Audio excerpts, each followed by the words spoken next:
Hello friends, welcome to গল্পের রামধনু। আমি সন্দীপা চলে এসেছি নতুন গল্প নিয়ে। আজ একটু অন্যরকম গল্প এবং গল্প পাঠ যদি ভালো লাগে তাহলে চ্যানেলটি সাবস্ক্রাইব করে পাশে থাকবেন এবং লাইক শেয়ার কমেন্ট করতে ভুলবেন না। তাহলে শুরু করি স্যার আর্থার কোনান ডয়েলের শার্লক হোমসের কাহিনী, কমলালেবুর 5টি বীজ। 1882 সাল থেকে আজ পর্যন্ত শার্লক হোমস যে সমস্ত বিচিত্র ধরনের রোমাঞ্চকর রহস্যের তদন্ত করেছে সেসব ঘটনার কথাই আমার সেই সময়ের ডায়েরির পাতায় সংক্ষেপে লেখা আছে। খুব মুশকিলে পড়ি যখন সে ব্যাপারগুলোকে সাজিয়ে গুছিয়ে পাঠকদের মতো করে লিখতে চাই। সমস্যা হয় কোন ঘটনাটা বাদ দিয়ে কোন ঘটনাটা লিখি। যেসব ঘটনা কোনো না কোনো কারণে সাধারণ লোকের মনে কৌতূহল জাগিয়েছিল সেগুলোর বিস্তারিত বিবরণ তখনই একাধিক দৈনিক সংবাদপত্রে বের হয়েছিল। সেসব কথা এখনো অনেকেরই মনে আছে, তাই ওই ঘটনাগুলো আবার নতুন করে লিখবার কোনো প্রয়োজন আছে বলে আমার মনে হয় না। তবে সাধারণ লোকের জানা নেই এমন ঘটনার সংখ্যাই বেশি। কিন্তু এই সব ঘটনার মধ্যে কয়েকটা আবার এতই জোলো আর সাদামাটা যে সেসব অতি তুচ্ছ সমস্যার সমাধান সরকারি পুলিশই করতে পারত।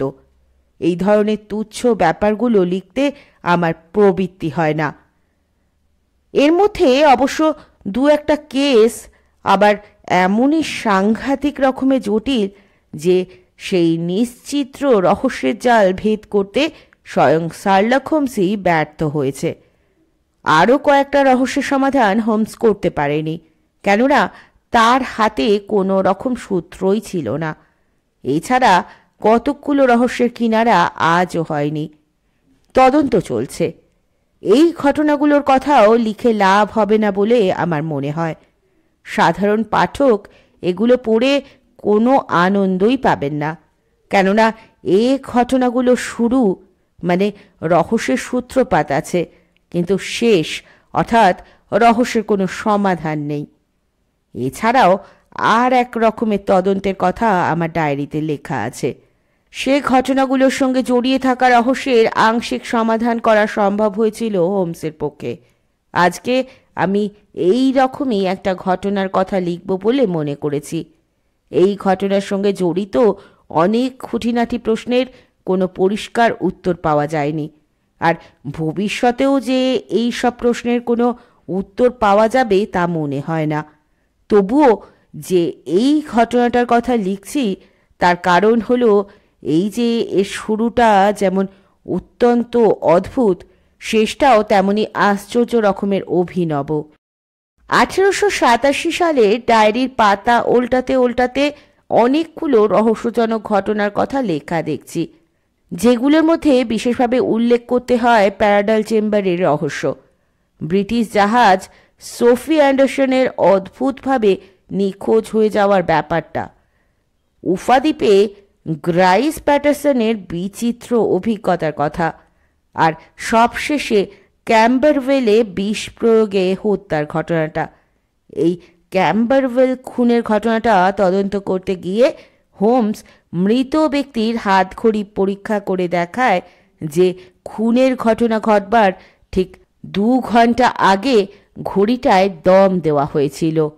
তার থেকে প্রমাণ হয় যে ওই ব্যক্তি খুন হবার ঠিক 2 ঘন্টা আগে শুতে যান। হোমসের এই আবিষ্কারের ফলে তদন্তের ধারাটা একটা নতুন মোড় নেয়, আর তার ফলে যে নির্দোষ সে মুক্তি পায় ও দোষীর সাজা হয়। এসব তদন্তের সব কথা ভবিষ্যতের সময় ও সুযোগ মতো আমার লেখবার ইচ্ছে আছে। তবে যে তদন্তের কথা আজ এখানে লিখছি তার সঙ্গে ওই সব রহস্যের তুলনাই হয় না। এ ঘটনাটা আরও অনেক বেশি জটিল, অনেক বেশি রোমহর্ষক। বিজ্ঞাপনের ভাষায় রীতিমতো গায়ে কাঁটা দিয়ে ওঠা কাণ্ড। সেপ্টেম্বর মাস শেষ হতে চলল। এবছরে এখনো পর্যন্ত জলঝড়ের আর শেষ নেই। আজ সকাল থেকে শুরু হয়েছে যেমনই প্রচণ্ড ঝড়, আর তেমনই তুমুল বৃষ্টি। ঝোড়ো বাতাসের গো গো গর্জনের সঙ্গে তাল মিলিয়ে চলেছে বৃষ্টি। জানলার শাঁসিতে বৃষ্টির ছাটের চর চর শব্দের বিরাম নেই। ঘরের সব জানলা দরজা বন্ধ করে আমরা দুজনে বসেছিলাম। তবুও মাঝে মাঝে যখন হুঙ্কার দিয়ে ঝড় আছড়ে পড়ে দরজার কপাট আর জানলা ছিটকিনি নাড়িয়ে দিয়ে যাচ্ছিল, তখন খাস লন্ডন শহরের বুকে বসেও আমার মনে হচ্ছিল যে এ যেন সাধারণ ঝড় নয়, কোনো একটা অশুভ শক্তি আমাদের ধ্বংস করতে ঝাঁপিয়ে পড়ছে। সন্ধ্যের সঙ্গে সঙ্গে ঝড় জলের তাণ্ডব নৃত্যও ক্রমশ বাড়তে লাগল। ঘরের ফায়ারপ্লেসে গনগন করে আগুন জ্বলছিল। ফায়ারপ্লেসের এক ধারে চুপচাপ আর হয়তো খানিকটা বিমর্ষভাবে বসে শার্লক হোমস তার নিজের তদন্তের একটা নির্দেশিকা তৈরি করছিল। ফায়ারপ্লেসের আর এক ধারে একটা চেয়ারে বসে আমি ক্লার্ক রাসেলের সমুদ্র নিয়ে লেখা গল্পের বই পড়ছিলাম। বাইরের প্রাকৃতিক দুর্যোগের সঙ্গে রাসেলের কাহিনীর পরিবেশ চমৎকার খাপ খেয়ে গেছে। উত্তাল সমুদ্রের বর্ণনা পড়তে পড়তে আমার মনে হচ্ছিল যে আমি যেন আর বেকার স্ট্রিটে বসে নেই, ভেসে চলেছি এক তুফানের মুখে পড়া জাহাজে। হ্যাঁ, বলতে ভুলে গেছি যে আমার স্ত্রী তার এক দূর সম্পর্কের অসুস্থ আত্মীয়াকে দেখতে লন্ডনের বাইরে গেছেন বলে আমি আবার আমার পুরনো আস্তানায় ফিরে এসেছি। কে যেন দরজায় কড়া নাড়ল বলে মনে হলো না। আমি হোমসের দিকে তাকালাম। এই দুর্যোগ মাথায় করে এত রাত্রিরে কে আবার এলো বলো তো? তোমার কোনো বন্ধুর আসবার কথা আছে নাকি? তুমি তো খুব ভালো করেই জানো ওয়াটসন যে তুমি ছাড়া আমার আর দ্বিতীয় কোনো বন্ধু নেই, আর তাছাড়া আমি অকারণে আমার কাছে কেউ আসুক তা চাই না। তাহলে নিশ্চয়ই তোমার কোনো মক্কেল হবে। তা যদি হয় তো বুঝতে হবে যে তার সমস্যা খুবই গুরুতর। তা না হলে অন্তত আজকের মতো এই রকম দুর্যোগের রাত্রিরে কেউ চট করে ঘরের বাইরে বেরোতে রাজি হবে না। তবে আমার মনে হচ্ছে সেরকম কেউ নয়। এ আমাদের বাড়িওয়ালা গিন্নির কোনো বান্ধবী টান্ধবী হবেন। শার্লক হোমসের ধারণা যে ঠিক নয় তা বোঝা গেল একটু পরেই। আমাদের ঘরের বাইরে পায়ের শব্দ শোনা গেল, আর তখনই দরজায় টোকা পড়ল। শার্লক হোমস তাড়াতাড়ি হাত বাড়িয়ে টেবিল ল্যাম্পটা এমনভাবে ঘুরিয়ে দিল যাতে সে নিজে থাকে আলোর পেছনে, আর সমস্ত আলোটা পড়ে আগন্তুকের মুখের ওপর। হোমস বলল, ভেতরে আসুন। প্রায় সঙ্গে সঙ্গেই দরজা ঠেলে ঘরে ঢুকল একটি যুবক। তার বয়স খুব বেশি হলে 22-23 বছর হবে। তার জামা কাপড় বেশ শৌখিন আর পরিপাটি, আর প্রথম দর্শনে যেটা দৃষ্টি আকর্ষণ করে সেটা হলো তার ভদ্র সভ্য আচরণ। যুবকটির হাতে ছাতা থেকে যেরকম ঝরঝর করে জল গড়িয়ে পড়ছিল, আর তার গায়ের বর্ষাতি জলে ভিজে যেরকম চকচক করছিল, তার থেকে আমাদের বুঝতে কষ্ট হলো না যে বাইরে কি তুমুল ঝড় জল হচ্ছে। ঘরে ঢুকতেই টেবিল ল্যাম্পে জোরালো আলোয় যুবকটির চোখ ধাঁধিয়ে দিয়েছিল। সে খানিকটা হতভম্ব হয়ে এদিক ওদিক তাকাচ্ছিল। তার চোখে মুখে এমন একটা হতাশা আর চাপা দুঃখের ভাব ফুটে রয়েছে যে আমি বুঝতে পারলাম সে খুবই অশান্তিতে আছে। আগে থেকে না বলে কয়ে হঠাৎ এইভাবে এসে পড়ে আপনাদের অসুবিধে করার জন্য আমি আপনাদের কাছে ক্ষমা চাইছি। আরও ক্ষমা চাইছি আপনাদের এই সুন্দর করে সাজানো ঘরটা জলে কাদায় নোংরা করে ফেলার জন্য। যুবকটি রুমাল দিয়ে তার চশমার কাজ পরিষ্কার করতে করতে বলল। তার কথার উত্তরে হোমস বলল, আপনার ছাতা আর বর্ষাতিটা আমার হাতে দিন, আমি ওই কোণে রেখে দিচ্ছি। কোনো অসুবিধে হবে না, একটু পরেই শুকিয়ে যাবে। আপনি দেখছি দক্ষিণ পশ্চিম অঞ্চলের বাসিন্দা। হ্যাঁ, আমি হর্ষাম থেকে আসছি। আপনার জুতোয় যে ধরনের খড়ি মাটি লেগে রয়েছে তা ওই দিকের মাটির বিশেষ গুণ। হোমস মৃদু হেসে বলল, আমি আপনার সঙ্গে পরামর্শ করতে এসেছি। পরামর্শ দিতে আমার বিন্দুমাত্র আপত্তি নেই। শুধু পরামর্শ নয়, আপনার সাহায্য বিশেষ দরকার। আমার পরামর্শ পাওয়াটা যত সহজ, সাহায্য পাওয়াটা কিন্তু তত সোজা নয়। আপনার কথা আমি অনেকের কাছে শুনেছি। মেজর পেন্ডারগাস্ট আমাকে নিজে বলেছেন যে কীরকম অদ্ভুতভাবে আপনি তাকে ট্যাঙ্কারভিল ক্লাবের নোংরা ব্যাপারটা থেকে বাঁচিয়ে দিয়েছিলেন। সে কথা ঠিক, তবে ব্যাপারটা কি জানেন? তার বিরুদ্ধে তাস খেলার জোট চুরির যে বদনাম দেওয়া হয়েছিল সেটা ডাহা মিথ্যে। মেজর পেন্ডারগাস্ট যে আমাকে বললেন যে কোনো রকম রহস্যের কিনারা আপনি করে দিতে পারেন। এটা তিনি একটু বাড়িয়ে বলেছেন। হোমস বলল, তিনি আমাকে এই কথাও বললেন আজ পর্যন্ত কোনো রহস্যের সমাধান করতে আপনি ব্যর্থ হননি। না, এ কথাটা তিনি ঠিক বলেননি। এ পর্যন্ত আমাকে চারবার হার মানতে হয়েছে। 3বার হেরেছি 3 ভদ্রলোকের কাছে, আর একবার এক ভদ্র মহিলার কাছে। কিন্তু আপনার সাফল্যের বিরাট সংখ্যার সঙ্গে তুলনা করলে এই 4টে পরাজয় তো কিছুই নয়। হ্যাঁ, এ কথা অবশ্য ঠিক যে মোটামুটিভাবে আমি প্রায় সব ব্যাপারেই সফল হয়েছি।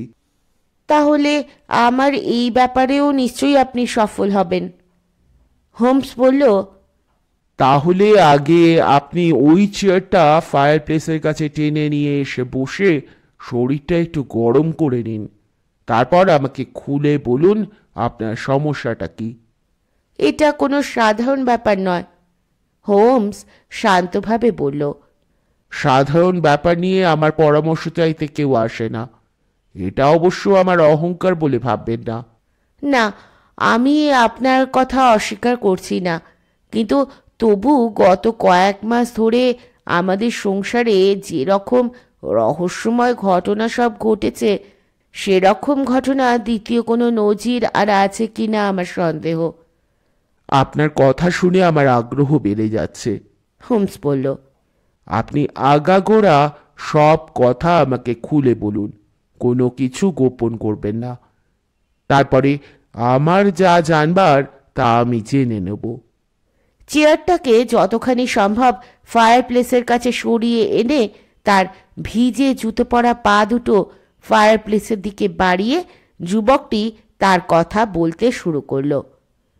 আমার নাম জন ওপেন্স, কিন্তু যে সমস্যা সমাধানের জন্য এই প্রবল ঝড়জল দুর্যোগের মধ্যে অসময়ে আপনাকে বিব্রত করেছি সেটা কিন্তু আমার নিজের কোনো ব্যাপার নয়। তাই যদি একটু পুরনো দিনের কথা দিয়ে আরম্ভ করি তাহলে আপনার পক্ষে ব্যাপারটা বোঝবার সুবিধে হবে। আমার ঠাকুরদার 2 ছেলে, আমার বাবা জোসেফ আর কাকা ইলিয়াস। কনভেন্ট্রিতে আমার বাবার একটা ছোটোখাটো কারখানা ছিল। তখন বাইসাইকেলের ফ্যাশন খুব হয়েছিল। বাবার কারখানায় সাইকেলের যন্ত্রপাতি তৈরি হতো বলে কারখানাটারও খুব উন্নতি হতে লাগলো। এই সময় বাবা ছেঁদা বা ফুটো হবে না এমন ধরনের টায়ার আবিষ্কার করে তার পেটেন্ট মানে বিক্রি সত্ত্ব নিয়ে নেন, আর তার ফলে তার কারখানার লাভ হু হু করে বাড়তে থাকে। বেশ কিছু টাকা জমাবার পর আমার বাবা মোটা টাকায় তার চালু কারখানাটি বিক্রি করে দিলেন।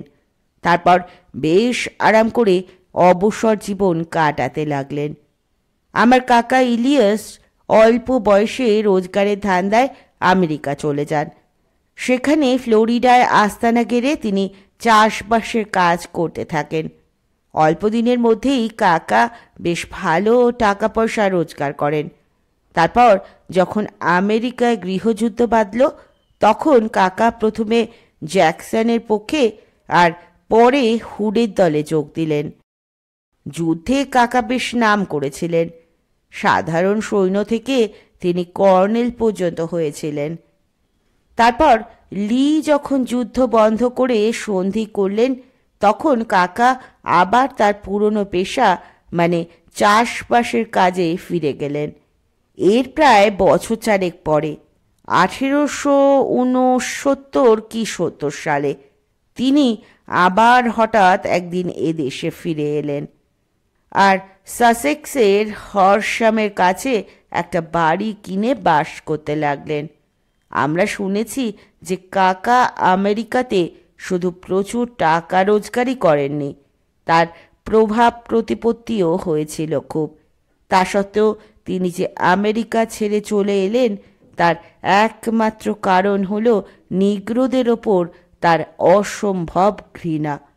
সেই জন্য রিপাবলিকান দল যখন নিগ্রোদের ভোট দেওয়ার সুযোগ করে দিল, তখন তিনি বিরক্ত হয়ে আমেরিকা ছেড়ে এদেশে চলে এলেন।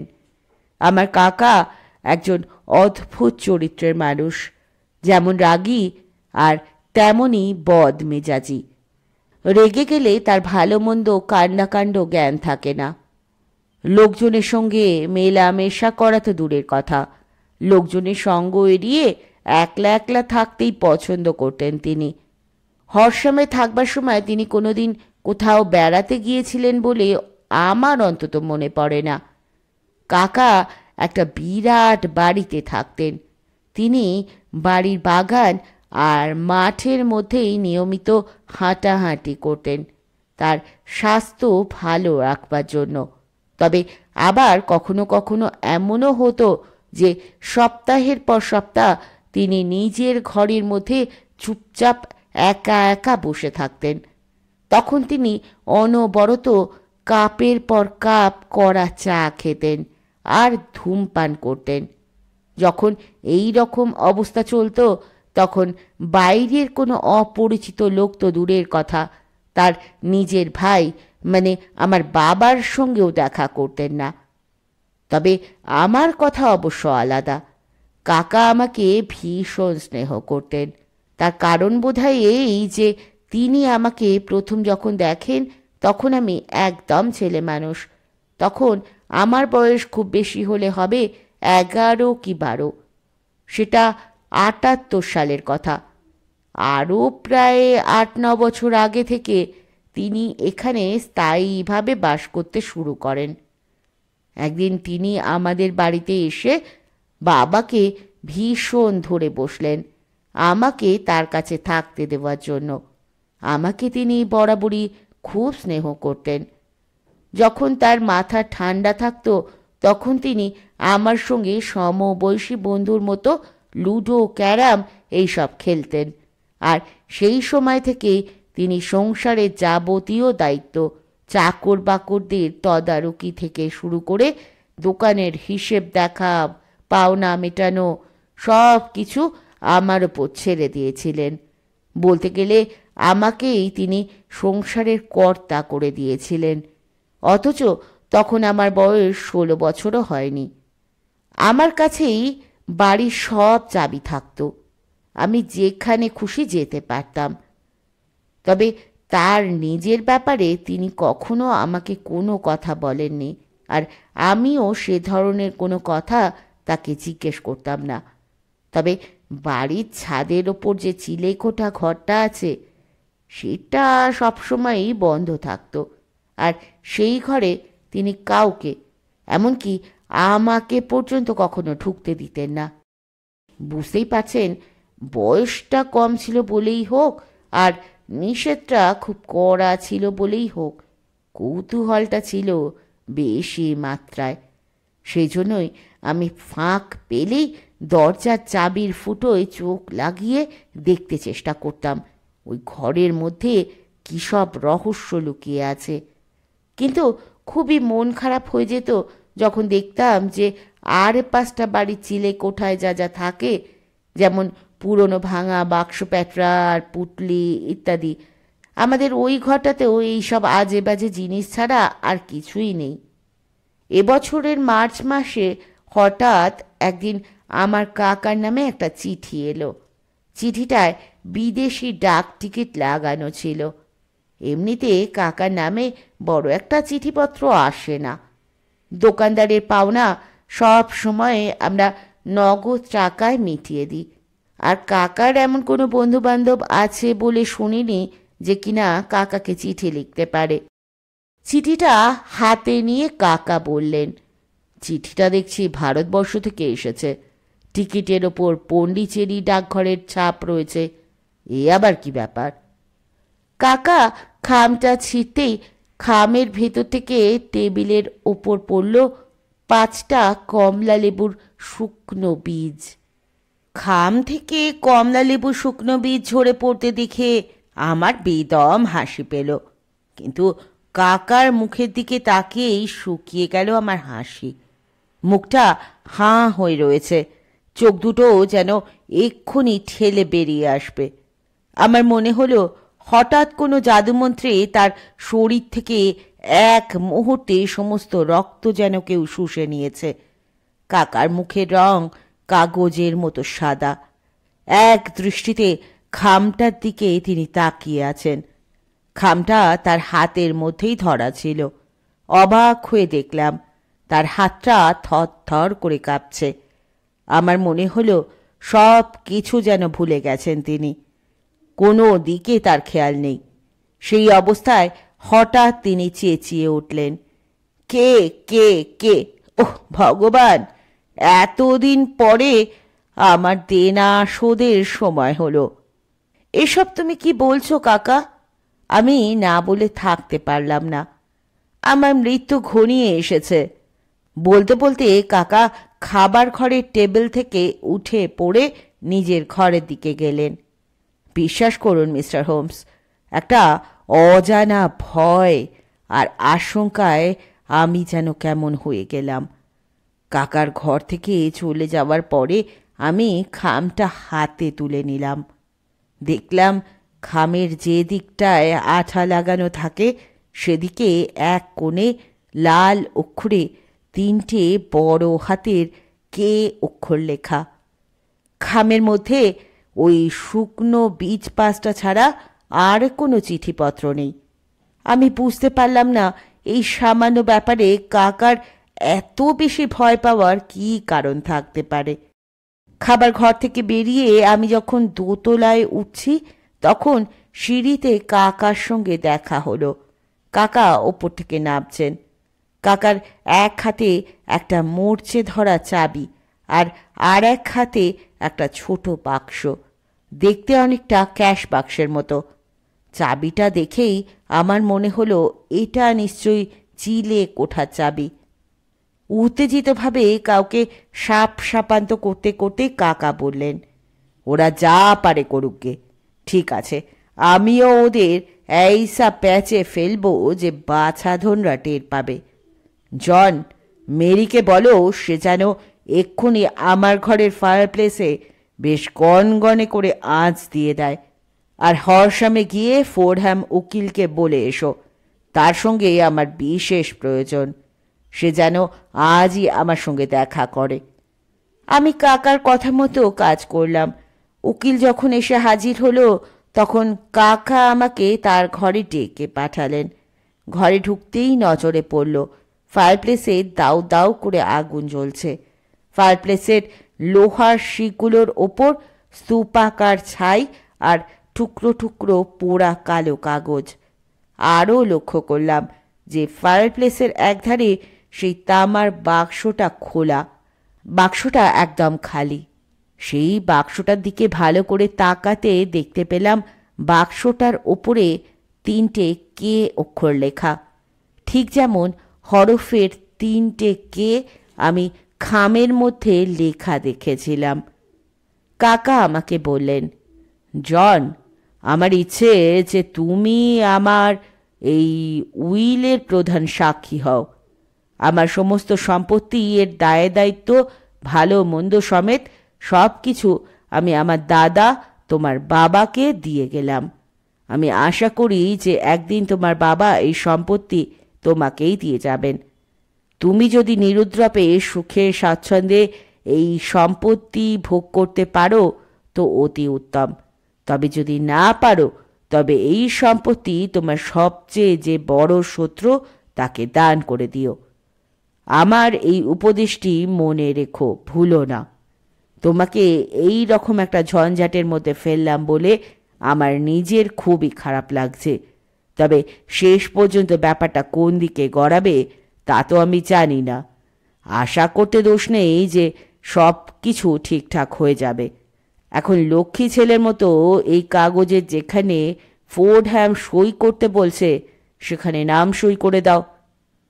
ফোর্ডহ্যাম যে জায়গাটা দেখিয়ে দিলেন আমি সেইখানে সই করে দিলাম। তারপর সেই সব কাগজপত্র নিয়ে ফোর্ডহ্যাম তো চলে গেলেন। কিন্তু সেদিন সকাল থেকে যেসব অসম্ভব কল্পনায় অতীত ঘটনা ঘটে গেল সেগুলো আমার মনের ওপর মস্ত একটা ছাপ ফেলল। আমি সকাল থেকে যা যা ঘটেছে সব মনে মনে নাড়াচাড়া করতে লাগলাম, কিন্তু এই ব্যাপারের মাথা মুন্ডু কিছুই বুঝতে পারলাম না। কেবল কেমন একটা অজানা ভয়, একটা বিপদের চিন্তা আমার মনকে আচ্ছন্ন করে রাখল। যাই হোক, একটা দুটো করে বেশ কয়েকটা সপ্তাহ কেটে গেল। ইতিমধ্যে অবশ্য কোনো গোলমাল হয়নি। আস্তে আস্তে সেই অজানা ভয়ের গা ছমছমানি ভাবটা কমে এলো বটে, কিন্তু সেই ভাবটা মন থেকে একদম মুছে গেল না। এই রকম একটা অস্বস্তিকর অবস্থার মধ্যে আমাদের দিন কাটতে লাগলো। বাইরে থেকে কোনো কিছুই বদলালো না, কিন্তু আমি বেশ বুঝতে পারছিলাম যে আমার কাকা ভেতরে ভেতরে কেমন যেন বদলে যাচ্ছেন। তিনি আমাদের সঙ্গে মেলামেশা, কথাবার্তা বলা একদম বন্ধ করে দিয়ে প্রায় সব সময় নিজের ঘরে খিল লাগিয়ে একলা বসে থাকতেন। অবশ্য একদিন খুব উত্তেজিত অবস্থায় তিনি একটা পিস্তল হাতে নিয়ে ঘরের দরজা খুলে বেরিয়ে আসতেন। সেই সময় তিনি পাগলের মতো চিৎকার করে যা বলতেন তার সারমর্ম হলো যে এই পৃথিবীতে তিনি কাউকে ভয় করেন না। কারো ভয়ে তিনি জন্তুর মতো 24 ঘন্টা তার ঘরের ভেতর বন্দি থাকতে পারবেন না। মানুষ, দানব, ভূতপ্রেত কাউকেই আমি পরোয়া করি না বলে তিনি আমাদের বাড়ির বাগানে আর মাঠে খুব খানিকটা হাঁটাহাঁটি করতেন। কিছুক্ষণ পরেই সেই উত্তেজনার ভাবটা কেটে গেলে তিনি দৌড়তে দৌড়তে বাড়ির মধ্যে ঢুকে দুমদাম করে সব দরজার খিল লাগিয়ে নিজের ঘরে ঢুকে পড়তেন। আমরা শুনতে পেতাম যে তিনি তার ঘরের দরজায় চাবি দিয়ে দিচ্ছেন। সেই সময় তাকে দেখলে মনে হতো যে তার মনের মধ্যে ভয়ের ফাঁসটা তাকে এতই চেপে ধরেছে যে তিনি আর সেটা সহ্য করতে পারছেন না। তার দম বন্ধ হয়ে আসছে। প্রচণ্ড ঠান্ডার দিনেও দেখতাম যে তার শরীর দরদর করে ঘামছে। যাক, আমার কথা আর বেশি বাড়াবো না, এইবার আসল কথায় আসি। একদিন রাত্রে কাকা তার সেই উত্তেজিত অবস্থায় বাগানে পায়চারি করতে বেরিয়ে গেলেন, কিন্তু আর তিনি ফিরে এলেন না। মানে তাকে আমরা আর জীবিতাবস্থায় দেখিনি। অনেক রাত্রি পর্যন্ত কাকা ফিরছেন না দেখে আমরা, মানে আমি আর চাকর বাকররা কাকার খোঁজ করতে গেলাম। আমাদের বাগানের এক কোণে একটা ডোবা আছে। খুঁজতে খুঁজতে আমরা দেখতে পেলাম যে সেই ডোবাটার মধ্যে কাকা উপুর হয়ে পড়ে রয়েছেন। তার দেহে প্রাণ নেই, তবে সেখানে কোনো রকম ধস্তাধস্তি, মারামারি কিংবা শারীরিক বল প্রয়োগের লেশমাত্র চিহ্ন নেই। যথারীতি পুলিশে খবর দেওয়া হলো। পুলিশ এলো। সব দেখে শুনে পুলিশ সিদ্ধান্ত করলো যে কাকা মনের অশান্তি সহ্য করতে না পেরে আত্মহত্যা করেছেন। পুলিশের এই সিদ্ধান্ত আমি মেনে নিতে পারলাম না, কেননা কাকা যে শুধু মরতে ভয় পেতেন তাই নয়, তিনি বাঁচতে চাইতেন। যাই হোক, সব চুকে বুকে গেল। আমার বাবা কাকা সব সম্পত্তির মালিক হলেন। দেখা গেল ঘর বাড়ি জায়গা জমি ছাড়াও ব্যাংকে কাকার নগদ 14,000 পাউন্ড জমা আছে। ওপেন্সকে বাধা দিয়ে হোমস বলল, 1 মিনিট, আপনার কথা যতটুকু শুনলাম তাতেই আমার ভীষণ কৌতূহল হচ্ছে। এরকম অদ্ভুত ঘটনার কথা আমি এর আগে সত্যি কখনো শুনিনি, তাই সব ব্যাপারটা আমি ভালো করে বুঝে নিতে চাই। আপনার কি মনে আছে যে আপনার কাকা প্রথম চিঠিটা ঠিক কত তারিখে পান, আর কত তারিখে তিনি পুলিশের কথা মতো আত্মহত্যা করেন? চিঠিটা এসেছিল 10ই মার্চ 1883, আর এই চিঠিটা পাবার ঠিক 7 সপ্তাহ পরে কাকার মৃত্যু হয় 2রা মে তারিখের রাত্রে। ঠিক আছে, আপনি বলুন। তারপর আমার বাবা তো হরসমে কাকার বাড়িতে চলে এলেন। একদিন আমি বাবাকে ওই চিলে কোঠাটা ভালো করে দেখতে বললাম। চাবি খুলে ঘরে ঢুকতেই আমাদের নজরে পড়ল সেই তামার বাক্সটা। বাক্সর ডালাটা তুলতেই দেখতে পেলাম ভেতরে রয়েছে একটা ছোট কাগজ। কাগজটার এক পিঠে লেখা রয়েছে কে কে কে, আর তার নিচে লেখা রয়েছে চিঠিপত্র, রসিদ, তালিকা ইত্যাদি। আমরা বুঝতে পারলাম যে ওই ফর্দে যা লেখা রয়েছে সেই সব জিনিস, মানে চিঠিপত্র, রসিদ, তালিকা, সব ওই বাক্সে ছিল। আর ওই কমলা লেবুর বীজ পাওয়ার ফলেই কাকা ওই কাগজপত্র পুড়িয়ে ফেলেন। ওই বাক্সটা ছাড়া ওই ঘরে আর যা ছিল তা হলো কিছু টুকরো কাগজ আর কয়েকটা ডায়েরি জাতীয় নোটবুক। ওই সব নোটবুকে কাকার আমেরিকার সব অভিজ্ঞতার কথা লেখা। কয়েকটা পাতায় শুধু যুদ্ধের কথাই লেখা ছিল। সেগুলো যে কোনো লোক পড়লেই বুঝতে পারবে যে কাকা অত্যন্ত কর্তব্যপরায়ণ অফিসার ছিলেন। বীর যোদ্ধা বলে তার খুব নামও হয়েছিল। আর কয়েকটা খাতায় যুদ্ধের পরের কার কথা লেখা ছিল। সেই খাতায় কেবলই রাজনীতির কথাবার্তা লেখা। বুঝতে পারলাম যে কাকা রাজনীতির দলাদলিতে বেশ ভালোভাবেই জড়িয়ে পড়েছিলেন। কাকার ডায়েরিতে উত্তরাঞ্চলের নেতাদের সম্বন্ধে বেশ কড়া কড়া সব মন্তব্য লেখা আছে। সে সময় আমেরিকার উত্তরাঞ্চলের সঙ্গে দক্ষিণাঞ্চলের নেতাদের ঝগড়াঝাটি চরমে উঠেছিল। 84 সালের গোড়ার দিক থেকে আমার বাবা পাকাপাকিভাবে হরসামে বাস করতে শুরু করেন। একটা বছর ভালোভাবেই কাটল। 85 সালের জানুয়ারি মাসে হঠাৎ একটা কাণ্ড ঘটল। নববর্ষের ঠিক 4 দিন পরে আমরা আমাদের অভ্যেস মতো সকালবেলায় খাবার টেবিলে বসে কাগজ পড়তে পড়তে গল্প করছিলাম। এমন সময় বাবা চেঁচিয়ে উঠলেন। আমি দেখলাম তার এক হাতে ধরা রয়েছে সদ্য খোলা একটা খাম, আর অন্য হাতে কমলা লেবুর শুকনো 5টা বীজ। এতদিন পর্যন্ত বাবা কাকার ওই কমলা লেবুর বীজের ব্যাপারটা আস্ত গাঁজাখুরি বলে উড়িয়ে দিতেন, কিন্তু আমার মনে হলো যে ঠিক এই মুহূর্তে তিনি নিজেই বেশ ঘাবড়ে গেছেন, ভয় পেয়েছেন। এসবের মানে কি জানো? বাবা থেমে থেমে আমাকে বললেন।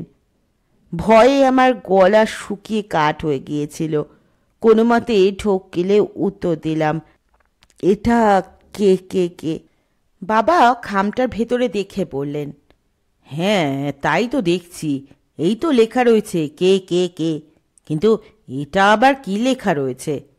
বাবার ঘাড়ের পাশ দিয়ে উকি মেরে দেখলাম খামটার ভেতরে লেখা রয়েছে সমস্ত কাগজপত্র সূর্যঘড়ির ওপরে রেখে দেবে। কোন কাগজপত্র আর সূর্যঘড়ি বাকি? অবাক হয়ে বাবা আমাকে প্রশ্ন করলেন। বাগানে যে সূর্যঘড়িটা আছে তার কথাই লিখেছে, আর তো কোনো সূর্যঘড়ি এ চত্বরে নেই। আর কাগজপত্র মানে যেসব কাগজপত্র কাকা পুড়িয়ে দিয়েছেন। ফু ফু, যত সবই আর কি।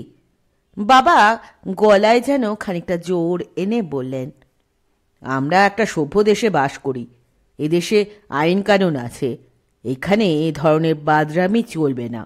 দেখো তো চিঠিটা কোথা থেকে এসেছে। পোস্ট অফিসের ছাপ পরীক্ষা করে আমি বললাম, ডান্ডি থেকে। বাবা বললেন, এ আর কিছুই নয়, কেউ আমাদের সঙ্গে হয় তামাশা করছে, না হয়তো বজ্জাতি করছে। আমি ওই কাগজপত্র বা সূর্য ঘড়ি ফড়ির কোনো কিছুই জানি না, আর ওই সমস্ত গাঁজাখুরি ব্যাপার নিয়ে মাথা ঘামাবারও সময় আমার নেই। আমার কিন্তু মনে হয় পুলিশে একটা খবর দিয়ে রাখা ভালো। হ্যাঁ, আর পুলিশ আমাকে পাগল ভাবুক, হুম, ওসব আমি কোনো কিছুই করব না। বেশ তো, আপনি নিজে যদি পুলিশে জানাতে না চান তো আমি পুলিশকে খবর দিয়ে দিচ্ছি। না, আমি তোমাকে বারণ করছি। এই ধরনের একটা অর্থহীন বাজে ব্যাপার নিয়ে কোনো রকম হইচই করা আমি একদম পছন্দ করি না। আমি বুঝলাম যে এ ব্যাপারে কথা বাড়িয়ে আর কোনো ফল হবে না। আমার বাবা ভীষণ একরোখা প্রকৃতির লোক। যেটা তিনি একবার না বলবেন সেটা আর হ্যাঁ হবে না। তাই ইচ্ছে থাকলেও এ ঘটনার কথা আমি পুলিশকে জানাতে পারলাম না। কিন্তু আমার মন ভয়ানক উদ্বিগ্ন হয়ে রইল। ওই চিঠি আসবার দিন তিনেক বাদে একদিন আমার বাবা তার এক বন্ধুর সঙ্গে দেখা করতে পোর্টসটাউন হিলে গেলেন। বাবার বন্ধুর নাম মেজর ফিবড্রি। তিনি ওই অঞ্চলের একটি দুর্গের অধিনায়ক। বাবা পোর্টসটাউন হিলে যাওয়াতে আমি মনে মনে বেশ স্বস্তি পেলাম। কি জানি কেন আমার মনে বিশ্বাস হয়েছিল যে বিপদ আমাদের হরসামের বাড়ির আনাচে কানাচে লুকিয়ে আছে। তাই আমি ভাবলাম যে বাবা যদি হরসামে না থেকে অন্য কোথাও গিয়ে কিছুদিন থাকেন তো বিপদের থাবা সেখান অবধি পৌঁছতে পারবে না। তখন কি বুঝতে পেরেছিলাম যে আমার ধারণা কত ভুল। বাবা পোর্টসটাউন হিলে যাবার পরের দিন আমি মেজরের কাছ থেকে একটা জরুরি টেলিগ্রাম পেলাম। তিনি আমাকে যত তাড়াতাড়ি সম্ভব পোর্টসটাউন হিলে যেতে লিখেছেন। আমার বাবা একটা গভীর গর্তে পড়ে গিয়ে মাথার খুলিতে ভীষণ আঘাত পেয়ে সংজ্ঞাহীন অবস্থায় রয়েছেন। খবর পেয়েই তো আমি রওনা হলাম। বাবার জ্ঞান আর ফিরল না, বাবা মারা গেলেন। খোঁজ খবর করে যা জানতে পারলাম তা হলো যে সন্ধ্যের অন্ধকারে ফেয়ারহ্যাম থেকে একা একা ফেরার সময় তিনি খড়ি মাটির গভীর গর্তে পড়ে যান। একে তো ওই অঞ্চলের পথঘাট তার অচেনা, তারপর ওই গর্তটা বেড়া দিয়ে ঘেরা না থাকায় বিচারকদের সিদ্ধান্ত হলো যে দুর্ঘটনায় বাবার মৃত্যু হয়েছে। আমার বাবার মৃত্যু আমাকে ভীষণভাবে বিচলিত করলো। আমার মনে হলো যে বাবার মৃত্যুটা ঠিক স্বাভাবিক নয়। কিন্তু মুশকিল হলো এই যে বাবাকে যে খুন করা হয়েছে তার কোনো প্রমাণ জোগাড় করতে পারলাম না। বাবাকে কেউ বা কারা জোর করে গর্তের মধ্যে ঠেলে দিয়েছে, তার কোনো সাক্ষী বা প্রমাণ পেলাম না।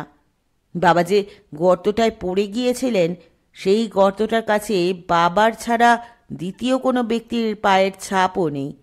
বাবার পকেট থেকে কিছু চুরি যায়নি, এমনকি ওই অঞ্চলের কোনো অপরিচিত লোককেও সেই সময় দেখা যায়নি।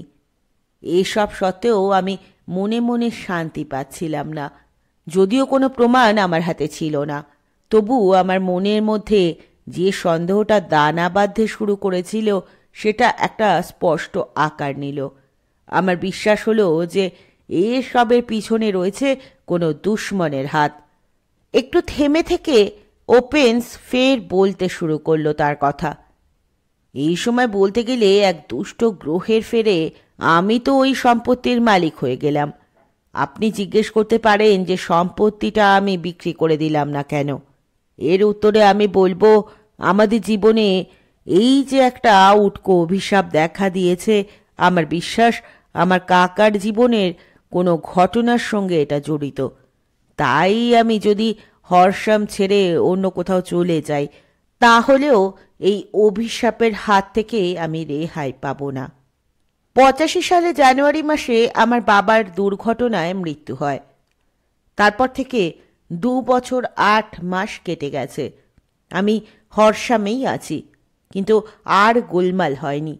ইদানিং আমার মনে হচ্ছিল যে এতদিন যে অভিশাপ আমাদের বংশকে তাড়া করে ফিরছিল তা বোধহয় আমার কাকা আর বাবার মৃত্যুর সঙ্গে সঙ্গে কেটে গেছে। বলতে কি আমি বেশ স্বস্তি পাচ্ছিলাম। আমার মনের ওপর যে ভয়ের ভাবটা চেপে বসেছিল সেটা আস্তে আস্তে সরে যাচ্ছিল। কিন্তু কালকেই টের পেয়েছি যে আমি এতদিন যা ভেবেছি তা কত ভুল। কাল সকালে ডাকে বাবার নামে যে রকম চিঠি এসেছিল অবিকল সেই রকম একটা চিঠি আমার নামে এসেছে। বলতে বলতে জন ওপেন্স তার কোটের পকেট থেকে একটা দোমড়ানো খাম বের করলো। তারপর সে খামটা উপর করতেই টেবিলের ওপর পড়ল 5টা শুকনো কমলা লেবুর বীজ। এই সেই খাম। খামটা লন্ডনের পূর্বাঞ্চলের কোনো ডাকঘরে ফেলা হয়েছিল। আমার বাবাকে লেখা খামে যে কথা লেখা ছিল, এই খামেও সেই একটা কথা লেখা আছে। এই যে প্রথমে লেখা কে কে কে, আর তার পরের লাইনে লেখা সমস্ত কাগজপত্র সূর্যঘড়ির ওপরে রেখে দেবে। চিঠিটা পেয়ে আপনি কি করলেন? হোমস জিজ্ঞেস করল। কিছুই করিনি। কিছুই করেননি? দু হাতে নিজের মুখ ঢেকে জন ওপেন্স অত্যন্ত হতাশভাবে বলতে লাগলো, সত্যি কথা বলতে কি, আমি একদম ভেঙে পড়েছি। আমার মনের অবস্থা হয়েছে অজগরের সামনে পড়া খরগোশের মতো। অজগরটা তাকে গিলে ফেলবে বুঝেও খরগোশটা যেমন মন্ত্রমুগ্ধের মতো দাঁড়িয়ে থাকে, আমিও ঠিক সেই রকম হয়ে পড়েছি। আমার মনে হচ্ছে যে আমার চারপাশে দুষ্ট শক্তির যে জাল ধীরে ধীরে গুটিয়ে আসছে, সেই জাল থেকে রক্ষা পাবার কোনো উপায়ই নেই। কেউই বোধহয় এর হাত থেকে আমাকে বাঁচাতে পারবে না। আরে ছি ছি, হোমস বলল। আপনার তো এইভাবে ভেঙে পড়লে চলবে না। এখনই তো আপনাকে আপনার শক্তির শেষ বিন্দু দিয়ে লড়াই করতে হবে। আপনাকে সব রকমভাবে চেষ্টা করতে হবে যাতে আপনি এই বিপদ থেকে উদ্ধার পান। এখন এরকম চুপচাপ বসে হাহুতাশ করে লাভ নেই। বিপদের মুখোমুখি হতে ভয় পাবেন না। মনে সাহস এনে বিপদের মোকাবিলা করুন। আমি থানায় গিয়ে পুলিশকে সব কথা খুলে বলেছি। ও তাই নাকি? তা পুলিশ কি বলল? আমার সব কথা শুনতে শুনতে ওরা যেভাবে মুখ ঘুরিয়ে মুচকে মুচকে হাসছিল, তাতে আমার মনে হলো যে পুলিশের বিশ্বাস হয়েছে যে আমার সঙ্গে কেউ ঠাট্টা তামাশা করছে, আর আমার কাকা ও বাবার মৃত্যু নিছক দুর্ঘটনা মাত্র। এইসব উড়ো চিঠির সঙ্গে ওদের মৃত্যুর কোনো যোগাযোগই নেই। জনের কথা শুনে হোমস তার বাঁ হাতে তেলোয় ডান হাতের মুঠো ঠুকতে ঠুকতে উত্তেজিতভাবে বলল, ওহ, এরকম নির্বোধও যে কেউ হতে পারে তা বিশ্বাস করা শক্ত।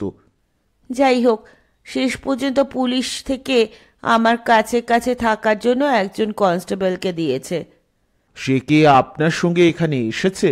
না, তার দায়িত্ব হচ্ছে আমার বাড়িতে পাহারা দেওয়া, জন বলল। আমি লক্ষ্য করলুম শার্লক হোমসের চোখে মুখে রাগ আর বিরক্তি দুই ফুটে উঠল। তারপর সে জন ওপেন্সকে জিজ্ঞেস করল, আপনি আমার কাছে কি করতে এসেছেন? আর এলেনই যদি, তবে এত দেরি করে এলেন কেন? বিশ্বাস করুন, আমি জানতাম না। আজকেই যখন মেজর পেন্ডারগাস্টকে আমার এই বিপদের কথা বলছিলাম, তখনই তিনি আমাকে আপনার কথা বলে আপনার সঙ্গে দেখা করতে বললেন। এই চিঠিটা আপনার পাবার পর দুটো দিন কেটে গেছে। অনেক মূল্যবান সময় নষ্ট হয়ে গেছে। আমাদের আরও আগেই কাজ শুরু করে দেওয়া উচিত ছিল। আচ্ছা, আমাকে যা যা বললেন, এছাড়া এই ব্যাপারের সঙ্গে যোগ আছে এমন কোনো কিছু যা সে যত সামান্য ঘটনা বা যত তুচ্ছ জিনিসই হোক, আপনি কি মনে করে বলতে পারেন?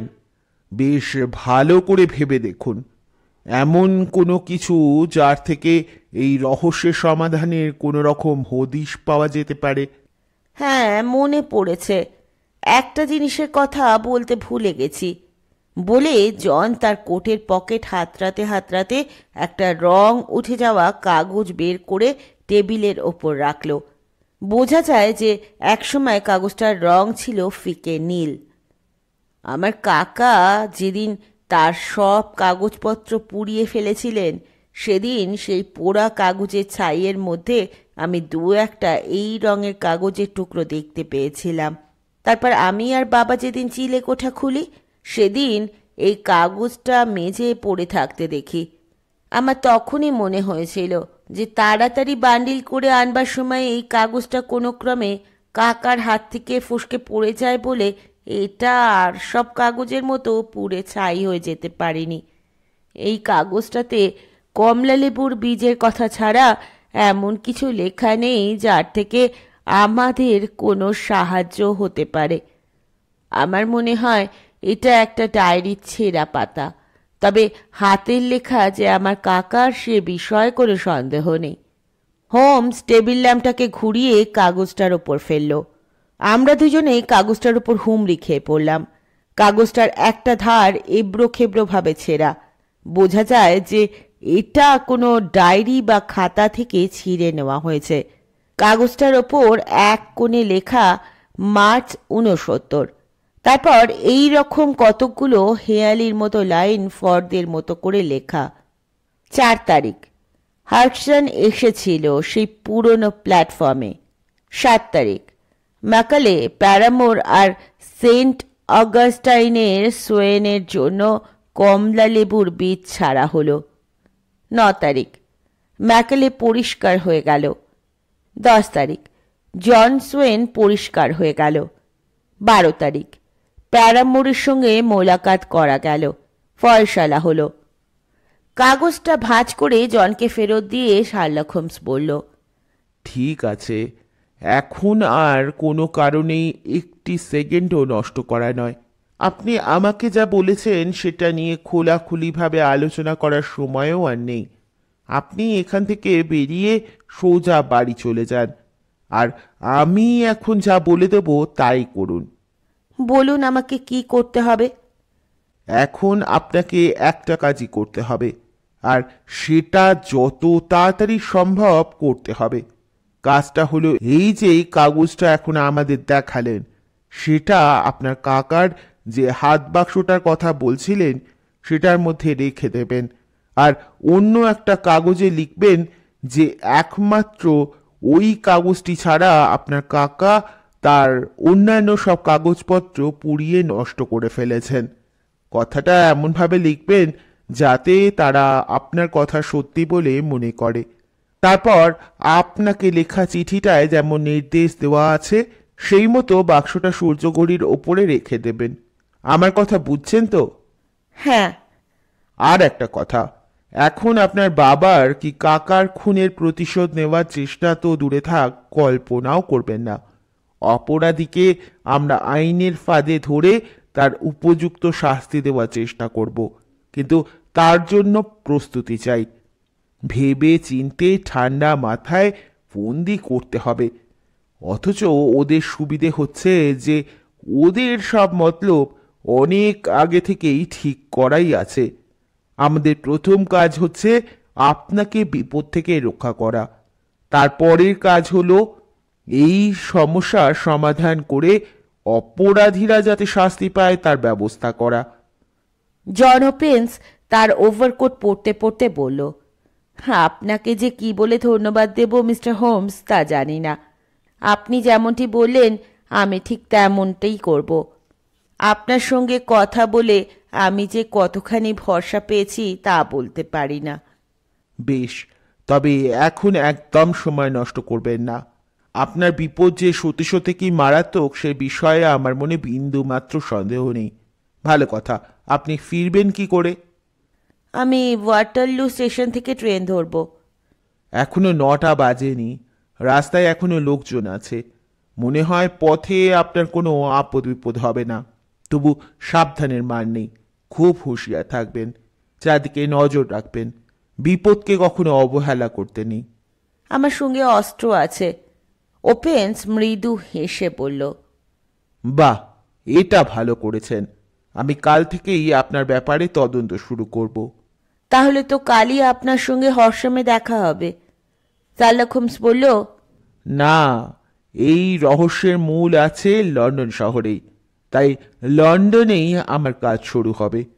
ঠিক আছে, তাহলে 2-1 দিনের মধ্যে আমি আপনার সঙ্গে দেখা করে যাব।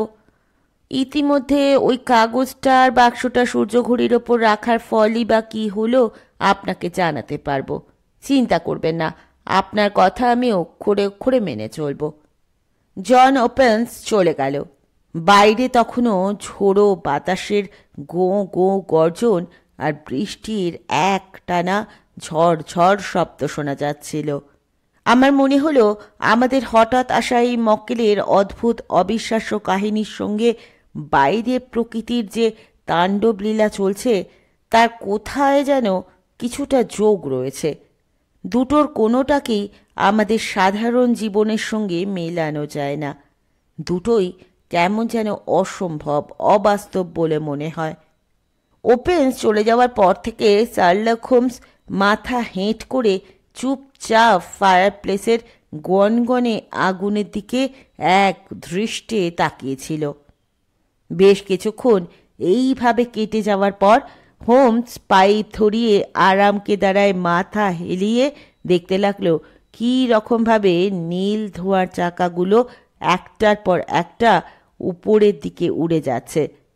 প্রায় আধ ঘন্টা পর শার্লক হোমস বলল, বুঝলে ওয়াটসন, আজ পর্যন্ত যত রহস্যজনক ব্যাপারের তদন্তের ভার আমাদের ওপর এসেছে তার কোনোটাই জন ওপেন্সের ব্যাপারটার মতো জটিল বা অদ্ভুত নয়। হ্যাঁ, কিন্তু আমি বলবো যে সাইন অফ 4কে বাদ দিতে হবে। তুমি ঠিকই বলেছ, তবে এ কথাও ঠিক যে জন ওপেন্সের বিপদ কিন্তু শোল্টোদের বিপদের চেয়ে ঢের বেশি সাংঘাতিক। আমি জিজ্ঞেস করলাম, কি ধরনের বিপদের মধ্যে ওপেন ছেলেটি জড়িয়ে পড়েছে তা কি তুমি আন্দাজ করতে পারছো? সে বিষয়ে সন্দেহের কোনো অবকাশই নেই। হোমস শান্ত গলায় উত্তর দিল, বিপদটা কি ধরনের, আর এই কেই বা কি, আর কেনই বা এই কে সে যেই বা যাই হোক এই লোকগুলিকে শিকারীর মতো তাড়া করে বেড়াচ্ছে সেটা একটু খুলে বলবে কি?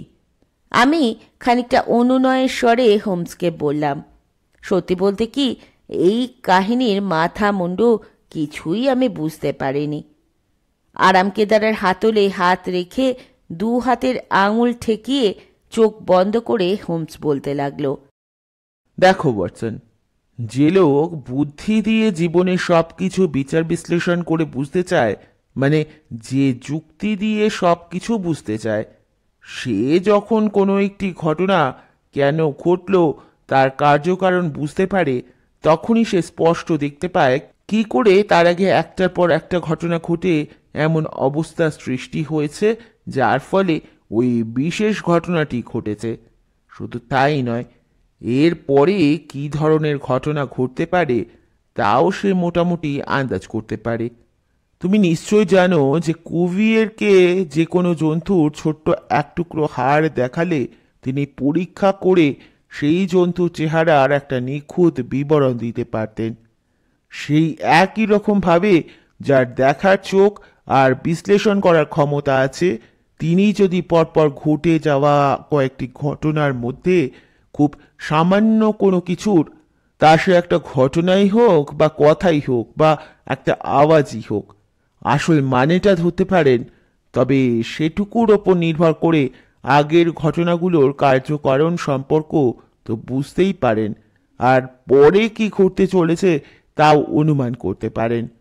নির্ভুল বিচার বিশ্লেষণ ও যুক্তির সাহায্যে আমরা জীবনের বিভিন্ন ক্ষেত্রে যে কি আশ্চর্য রকম ফল পেতে পারি তা এখনো আমরা ঠিকমতো বুঝতে পারিনি। এমন অনেক সমস্যা আছে যার সমাধান করা হয়তো অনেক লোকের পক্ষে বিস্তর খাটাখাটনি করা সত্ত্বেও সম্ভব হয়নি। সেই রকম সমস্যার সমাধান কোথাও না গিয়ে স্রেফ ঘরে বসে করে ফেলা যায়। যে বিশ্লেষণী শক্তির কথা আমি বলছি, সেই শক্তির চূড়ান্ত বিকাশ ঘটাতে গেলে প্রথমে যা দরকার তা হলো হাতের কাছে যেসব তথ্য রয়েছে সেগুলোকে ঠিক মতো কাজে লাগাবার দক্ষতা। আর সেই দক্ষতা অর্জন করতে গেলে যেটা সবচেয়ে দরকারি সেটা হলো অনেক বিষয়ের উপর অগাধ জ্ঞান। যত বেশি সম্ভব বিষয়ের সম্বন্ধে গভীর পড়াশোনা। আর এ কথাটা নিশ্চয়ই তোমাকে মনে করিয়ে দিতে হবে না যে যদিও আমাদের দেশে এখন বিনা বেতনে ছেলে মেয়েদের লেখাপড়া শেখাবার ব্যবস্থা হয়েছে, আর এনসাইক্লোপিডিয়া ও সাধারণ জ্ঞানের বহু বই বাজারে বেরিয়েছে, তবু নানা বিষয়ের ওপর রীতিমতো দখল আছে এরকম পণ্ডিত কেউ নেই বললেই চলে। আমার কথা যদি বলো তবে বলতে পারি যে যেসব বিষয়ের জ্ঞান আমার নিজের কাজে লাগবে বা লাগতে পারে বলে মনে করি, সেই বিষয়ের উপর যত দূর পড়াশোনা করা যায় ততটা আমি করেছি। আমার মনে আছে যে আমার সঙ্গে প্রথম আলাপের অল্প কিছুদিন পরে তুমি আমার সম্বন্ধে বেশ একটা মজার হিসেব করেছিলে। আমি হেসে জবাব দিলাম, হ্যাঁ, বলতে পারো সেটা তোমার সম্বন্ধে একটা রিপোর্ট কার্ড। দর্শনশাস্ত্রে, জ্যোতির্বিজ্ঞানে আর রাজনীতিতে তোমার যা জ্ঞান, তাতে আমি তোমাকে গোল্লা দিয়েছিলাম। উদ্ভিদ বিজ্ঞানে তোমার জ্ঞান চলনসই। ভূতত্ত্বে, বিশেষ করে লন্ডন শহরের প্রায় 50 মাইল পরিধির মধ্যে যেসব জায়গা আছে, সেসব অঞ্চলের মাটির বিশেষত্ব সম্পর্কে তোমার জ্ঞান অসাধারণ। রসায়নশাস্ত্রে তোমার জ্ঞান যাকে বলা যেতে পারে খাপছাড়া। শারীরবিদ্যায়ও তোমার জ্ঞান কোনো কোনো বিষয়ে ভালো, আবার কোনো কোনো বিষয়ে খুব খারাপ।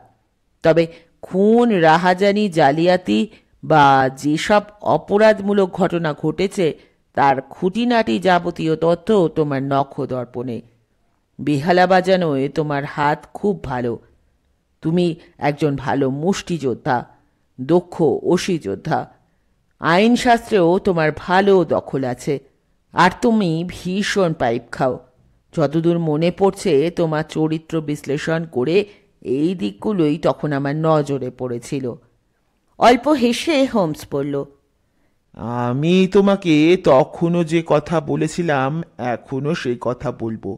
কথাটা হচ্ছে এই যে প্রত্যেক লোকেরই উচিত তার মস্তিষ্কের মধ্যে কেবলমাত্র এই ধরনের তথ্যগুলি বেশ যত্ন করে সাজিয়ে গুছিয়ে রাখা দরকার, যেগুলি তার কাজের পক্ষে বিশেষ প্রয়োজনীয়।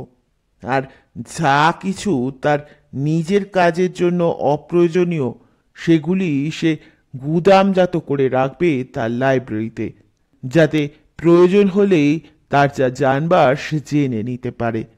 এখন এই কেসটা আমাদের হাতে এসেছে, সেটার ফয়সালা করবার জন্য আমাদের প্রথম কর্তব্য হলো সমস্ত প্রয়োজনীয় খবরাখবর সংগ্রহ করা।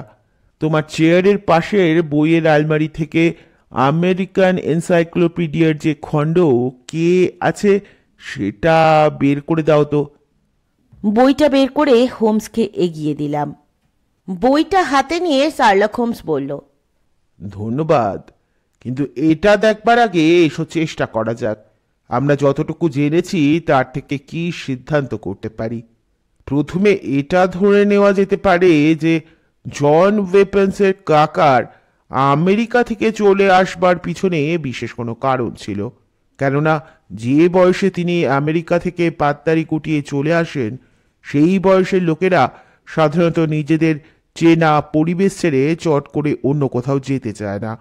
বিশেষ করে ফ্লোরিডার চমৎকার আবহাওয়া ছেড়ে ইংল্যান্ডের ঠান্ডায় পাড়াগায়ে কেউই বিনা কারণে আসতে চাইবে না। তিনি যে লোকজনের সম্পর্ক বাঁচিয়ে একলা একলা থাকতে চাইতেন, তা থেকে এটাই মনে হয় যে তিনি কোনো কিছুর বা কোনো লোকের ভয়ে অমন করে লুকিয়ে থাকতেন।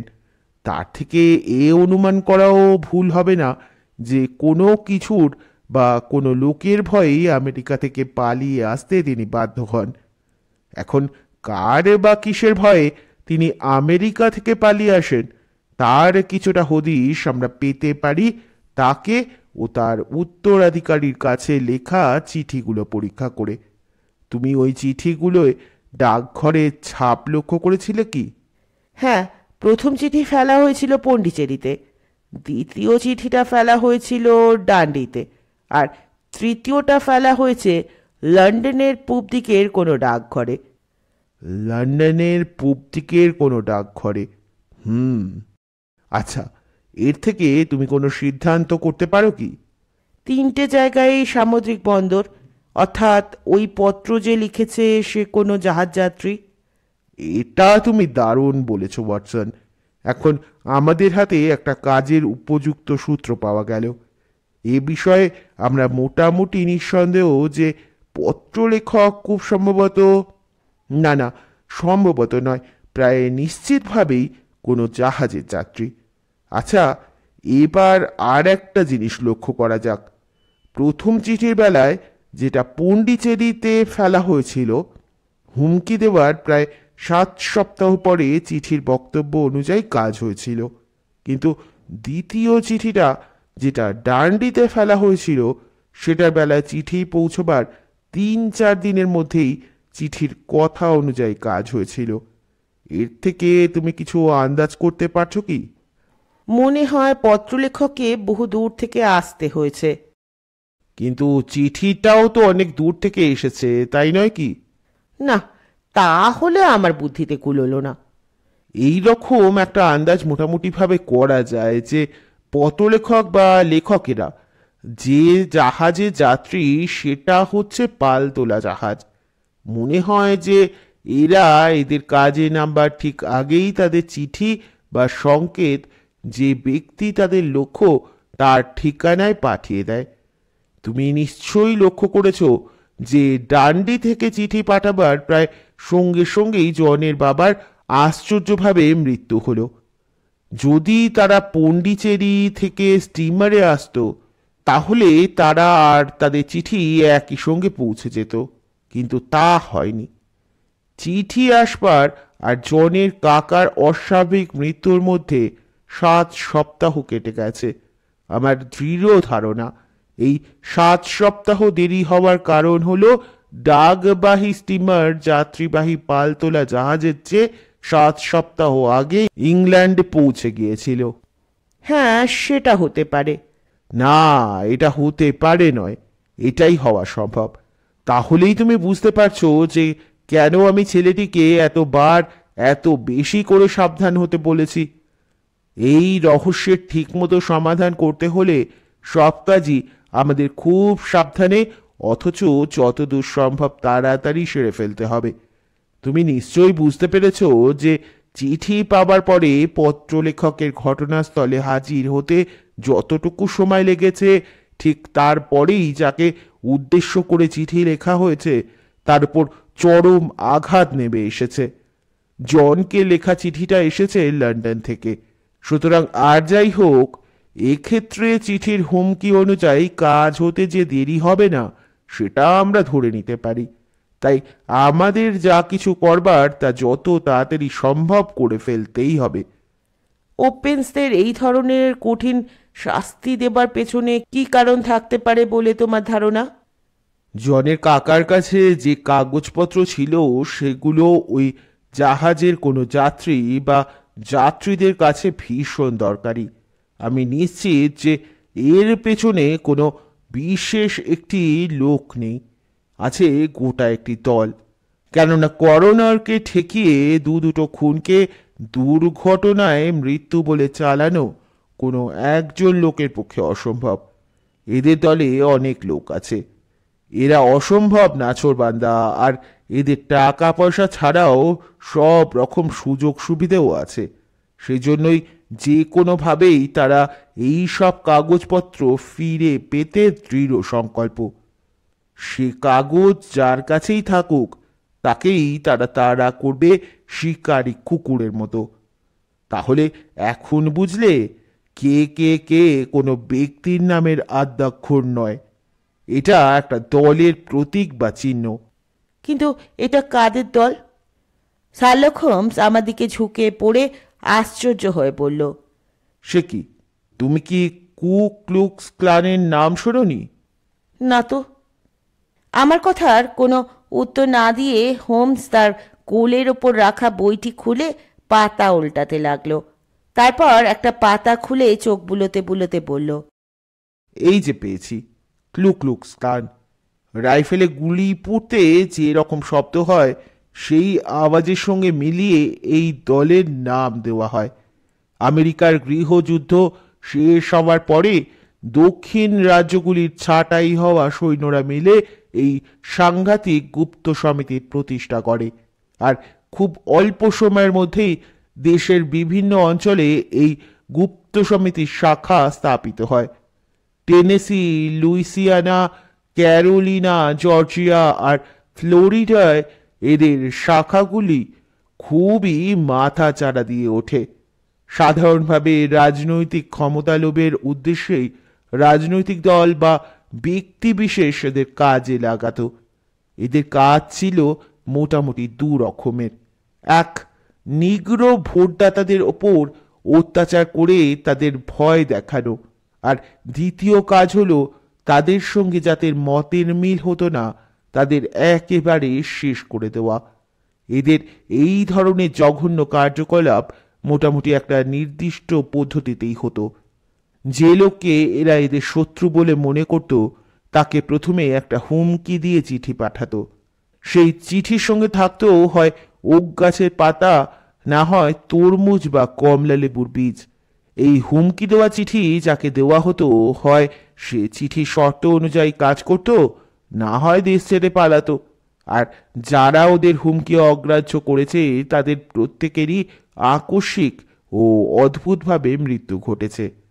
এদের এই সমিতির কাজকর্ম এমনই নিখুঁত আর গোছানো যে আজ পর্যন্ত তারা যাদেরই চিঠি পাঠিয়েছে তাদের একজনও এদের হাত থেকে রক্ষা পায়নি।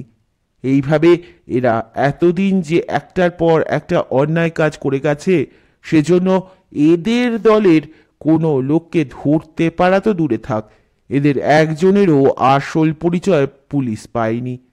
বেশ কিছুকাল মার্কিন সরকারের সমস্ত রকম চেষ্টাকে বুড়ো আঙুল দেখিয়ে এই গুপ্তঘাতক সমিতি তাদের অত্যাচার বেশ জোরদারভাবে চালিয়ে এসেছে। এদের দাপট খুব বেশি ছিল দক্ষিণ দিকের প্রদেশগুলিতে।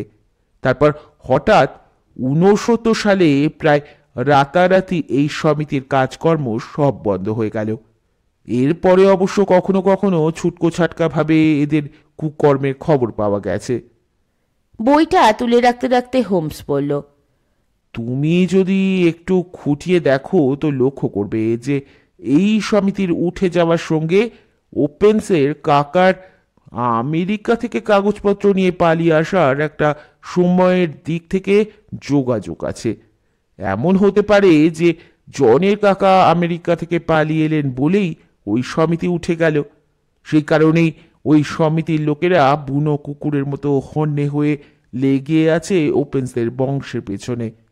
এটা নিশ্চয়ই বুঝতে পারছো যে জনের কাকা যে ডায়েরি নিয়ে পালিয়ে আসেন তাতে এই সমিতির অনেক সদস্যের ব্যক্তিগত পরিচয় ছাড়াও বহু গোপন খবর লেখা ছিল।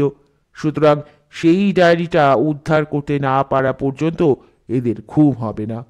তাহলে ডায়েরির যে ছেঁড়া পাতাটা আমরা দেখেছি? তুমি যা অনুমান করছো ঠিক তাই।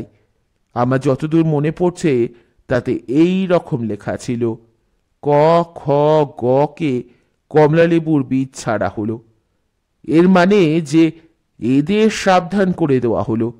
তারপর লেখা ছিল ক আর খ পরিষ্কার হয়ে গেছে। এর মানে এরা দেশ ছেড়ে পালিয়েছে। আর গ সম্বন্ধে লেখা ছিল গয়ের সঙ্গে মোলাকাত করা গেল। এই কথাটার মানে কিন্তু ভালো নয়। মোলাকাত করা গেল কথাটার মানে হলো গকে খুন করা হলো। ডাক্তার, মনে হচ্ছে যে এতদিনে হয়তো কু ক্লুক্স ক্লান রহস্যের সমাধান হবে। তবে জন ওপেন্সের বাঁচবার একমাত্র রাস্তা হচ্ছে আমি তাকে যা করতে বলেছি সেই মতো কাজ করা। যাই হোক, আজ রাত্রে এ ব্যাপারে আর কোনো আলোচনা করে লাভ নেই।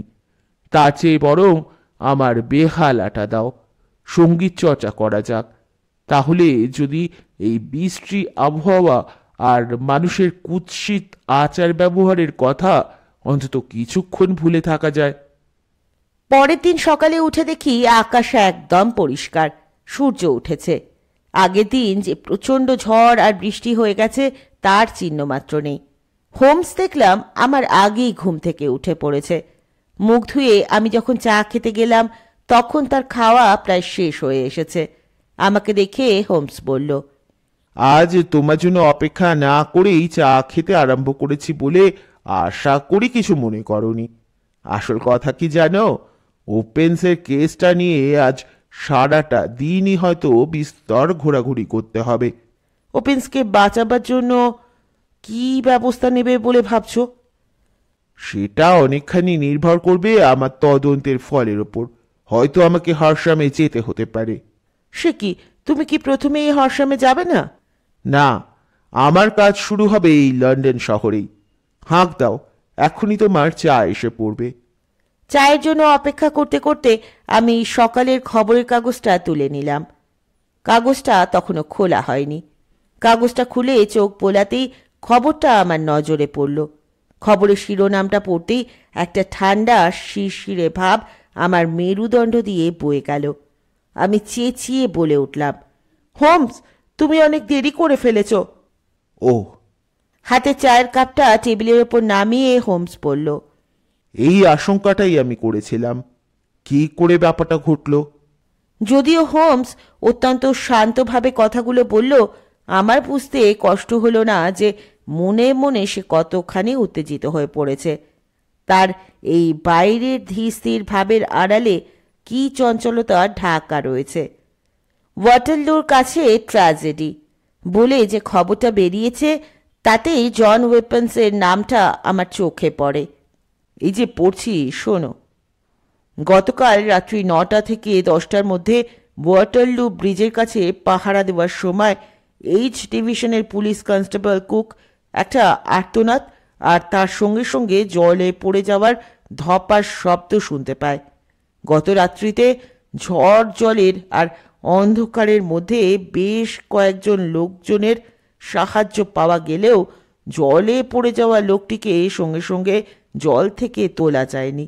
যা হোক, তৎক্ষণাৎ বিপদ সংকেত দেওয়া হয় এবং জল পুলিশের সাহায্যে কিছুক্ষণ খোঁজাখুঁজির পর লোকটির মৃতদেহ নদী থেকে তোলা হয়। লোকটির কোট প্যান্ট পরীক্ষা করে একটি খাম পাওয়া যায়। তার থেকে লোকটির যেটুকু পরিচয় পাওয়া গেছে তা হলো তার নাম জন ওপেন্স, বাড়ি হরসাম। দেখে মনে হয় ওয়াটারলু থেকে শেষ ট্রেন ধরবার জন্য তাড়াতাড়ি যেতে গিয়ে অন্ধকারে সে পথ ভুল করে এবং স্টিমার ঘাটের কিনারায় পা ফসকে নদীতে পড়ে যায়। যুবকটির দেহ ভালোভাবে পরীক্ষা করে কোনো আঘাত বা ধস্তাধস্তির চিহ্ন পাওয়া যায়নি। সন্দেহ নেই যে দুর্যোগের রাত্রিতে একটি দুর্ভাগ্যজনক দুর্ঘটনার শিকার তাকে হতে হলো। আমরা আশা করব যে এই ঘটনার পর কর্তৃপক্ষ ওই শহরের ওই অঞ্চলের ঘাটগুলির অবস্থার কথা বিবেচনা করবেন এবং ভবিষ্যতে যাতে এই ধরনের দুর্ঘটনা না ঘটে তার উপযুক্ত ব্যবস্থা নেবেন। বেশ কিছুক্ষণ চুপচাপ কেটে গেল। আগে কখনো হোমসকে এরকমভাবে মুষড়ে পড়তে দেখেছি বলে মনে হয়নি। একসময় নিস্তব্ধতা ভেঙে হোমস বলল, ওয়াটসন, আমার আত্মসম্মানে দারুণ আঘাত লেগেছে। তুমি বলতে পারো এক্ষেত্রে আমার আত্মসম্মানের প্রশ্নটা খুবই তুচ্ছ। তা ঠিক, তবুও বলছি, বিশ্বাস করো আমার আত্মসম্মানে ঘা লেগেছে। জন ওপেন্সের ব্যাপারটা এখন আমার কাছে নিছক একটা কেস নয়, এটা আমার ব্যক্তিগত ব্যাপার হয়ে দাঁড়ালো। ঈশ্বর সহায় হলে আমি এই দুষ্ট চক্রের সব কটাকে শায়েস্তা করব। ওহ, আমি ভাবতে পারছি না যে যে লোকটা আমার কাছে সাহায্যের জন্য এলো তাকেই আমি মৃত্যুর দিকে ঠেলে দিলাম। চেয়ার ছেড়ে উঠে পড়ে হোমস ঘরের মধ্যে পায়চারি করতে লাগলো। তার চোখ মুখ আর অস্থির ভাব একবার হাত মুঠো করেই সঙ্গে সঙ্গে খুলে ফেলার ভঙ্গি দেখে আমার বুঝতে অসুবিধে হলো না যে তার মনের মধ্যে ক্ষোভ, ক্রোধ আর প্রতিশোধ নেওয়ার ইচ্ছে কি প্রচণ্ডভাবে তোলপাড় করছে। হোমস বলল, বুঝলে ওয়াটসন, এই শয়তানগুলো যেমন চতুর তেমনই বেপরোয়া। আমি শুধু ভাবছি কি কায়দায় ওরা ছোকরাকে ভুলিয়ে ভালিয়ে ওই রাস্তায় নিয়ে গেল। তাড়াতাড়ি স্টেশনে যেতে হলে নদীর বাঁধের রাস্তা দিয়ে কেউ যায় না, ওটা তো ঘুরপথ। যদিও কাল দুর্যোগ ছিল, তবুও ব্রিজের রাস্তায় লোকজনের যাতায়াত ছিল, তাই ওদের পক্ষে কাজ হাসিল করা শক্ত হতো। আচ্ছা, এখন দেখা যাক শেষ পর্যন্ত কে হারে আর কে জেতে। ওয়াটসন, আমাকে এখনই বেরোতে হবে। কোথায়? পুলিশের কাছে? না, আমার পুলিশ তো আমি নিজেই। দাঁড়াও, আগে ওদের চারদিকে ভালো করে বেড়াজাল বিছিয়ে দিই। ওরা জালে পুরুক, তখন পুলিশকে খবর দেওয়া যাবে। তার আগে পর্যন্ত যা করবার তা আমাকেই করতে হবে। হোমস চলে যাওয়ার খানিক বাদে আমিও বেরিয়ে পড়লাম। রোগী দেখতেই সারাটা দিন কেটে গেল। যখন বেকার স্ট্রিটে ফিরে এলাম তখন সন্ধে হয়ে গেছে। হোমসের তখনও পাত্তা নেই। হোমস যখন ফিরে এলো তখন ঘড়িতে প্রায় 10টা বাজে। তাকে ঠিক ঝোড়ো কাকের মতো দেখাচ্ছিল। ঘরে ঢুকেই হোমস সিধে চলে গেল আলমারির কাছে। তারপর আলমারি থেকে একটা পাউরুটি বের করে সেটা এক গ্লাস জল নিয়ে গোগ্রাসে খেতে লাগলো। আমি বললাম, তোমার দেখছি খুব খিদে পেয়েছে। বলতে পারো উপসী ছাড় পোকা। সেই সকালবেলায় চায়ের সঙ্গে যা খেয়েছি, খাবার কথা আমার মনেই ছিল না। সারাদিন কিছুই খাওনি? না, একটি দানাও পেটে পড়েনি। আর তাছাড়া আমার খাবার সময়ই ছিল না। তা তোমার কাজ কেমন হলো? ভালোই হয়েছে বলতে পারো। তাহলে তুমি ব্যাপারটা হদিশ করতে পেরেছ? হ্যাঁ, ওরা এখন বলতে গেলে আমার হাতের মুঠোয়। বেচারা জন ওপেন্সকে অকারণে হত্যা করার জন্য খুব শিগগির ওদের উপযুক্ত শাস্তি পেতেই হবে। দাঁড়াও, একটা বেশ ভালো বুদ্ধি মাথায় এসেছে। যে ধরনের হুমকি পাঠিয়ে ওরা এতদিন অন্য লোককে ভয় দেখিয়েছে, এইবার সেই চালই ওদের ওপর চালবো। হ্যাঁ, এটাই খুব ভালো হবে। তুমি কি বলতে চাইছো বুঝতে পারছি না। আমার কথার কোনো উত্তর না দিয়ে হোমস আলমারির মাথা থেকে একটা কমলা লেবু নিয়ে এলো। তারপর সেটার খোসা ছাড়িয়ে কোয়াগুলো টিপে টিপে বীজগুলো বের করে নিল। সেই বীজগুলো থেকে দেখে শুনে 5টা বীজ বেছে নিয়ে সেগুলোকে একটা খামের মধ্যে পুরে খামের ভেতরে এক কোণে লিখল জেসিকে SH। খামটা আঠা দিয়ে বন্ধ করে নিজের শিলমোহর মেরে দিল। খামের ওপর ঠিকানা জায়গায় লিখল ক্যাপ্টেন জেমস ক্যালহন, লোন স্টার জাহাজ, সাভানা, জর্জিয়া। আমার দিকে তাকিয়ে হাসতে হাসতে হোমস বলল, ব্যাস, বন্দরে পৌঁছানো মাত্রই জেমস ক্যালহন এই চিঠিটি পাবেন। আর এইটে পাওয়ার পর আর যাই হোক, তার রাত্রিরের ঘুমটা সেরকম গাঢ় হবে না। জন ওপেন্সের বেলায় কমলালেবুর বীজ যেমন মৃত্যুর পরোয়ানা হয়ে দেখা দিয়েছিল, জেমস ক্যালহনের বেলায়ও ঠিক তাই হবে। কিন্তু এই ক্যাপ্টেন ক্যালহনটিকে? এই সমিতির পান্ডা। ওদের দলে প্রত্যেককেই ধরব, তবে নাটের গুরুকে দিয়েই শুরু করব। আচ্ছা হোমস, এসব তুমি জানলে কি করে? আমার কথার উত্তরে হোমস পকেট থেকে একটা বড় কাগজ বের করলো। কাগজটার আগাগোড়া নাম আর তারিখে ভর্তি। আজ সারাদিন আমি লয়েড কোম্পানির অফিসে বসে তাদের পুরনো রেজিস্টার আর নথিপত্র ঘেটেছি। আমার উদ্দেশ্য ছিল 83 সালের জানুয়ারি ফেব্রুয়ারি মাসে কোন কোন জাহাজ পন্ডিচেরি বন্দরে থেমেছিল, আর তারপর সেগুলো কোন কোন দিকে গেছে সেটা জানা। মোট 36টা বড় আকারের জাহাজ ওই 2 মাসের মধ্যে পন্ডিচেরি বন্দরে থেমেছিল। তখন আমি ওই জাহাজগুলোর পরিচয়, মানে কোন দেশের জাহাজ, কার জাহাজ, কোন কোন দেশে যায় এবং কোথায় জাহাজগুলোর রেজিস্ট্রেশন করা, এই সব খবর সংগ্রহ করতে লাগলাম।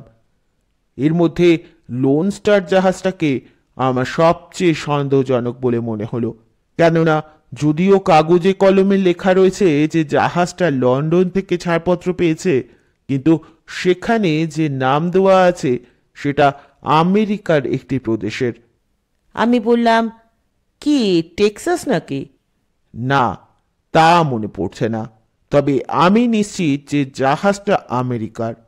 তারপর কি হলো? তখন যেসব জাহাজ ডান্ডিতে থেমেছিল সেগুলোর খোঁজ করতে লাগলাম। দেখলাম লোন স্টার 85 সালের জানুয়ারি মাসে ডান্ডিতে থেমেছিল। এই খবরটা জানবার পর আমার মনে যে সন্দেহটা দানা বাঁধতে শুরু করেছিল সেটা সত্যি হয়ে উঠল।